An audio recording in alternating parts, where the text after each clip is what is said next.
Hello mga best friend, it's time to teaching my baby boy. Mama. So ayan mga best friend, teacher ako ngayon mga best friend. So ayan, katatapos lang ng aming dictation. Kasi dictation niya bukas, final dictation niya sa school. So ayan, nag-extra teacher naman tayo mga best friend. Kahit hindi naman tayo talaga teacher.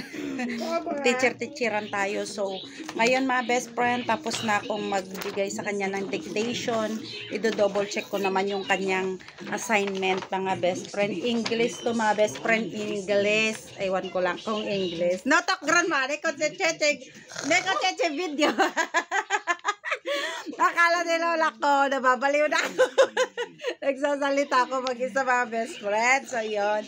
Kasi ito, tuturuan ko yung aking alaga. So, mukha ba akong haggard mga best friends? So, ayan. Kasi mga best friend, hindi rin ako marunong mag-drawing. So, ito yung kanyang assignment. Ayan yung kanyang drawing. Ayan.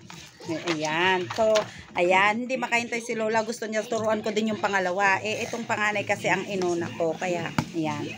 So, i-double check ko na ito. Kaya, ayan na mga best friend. Bye-bye!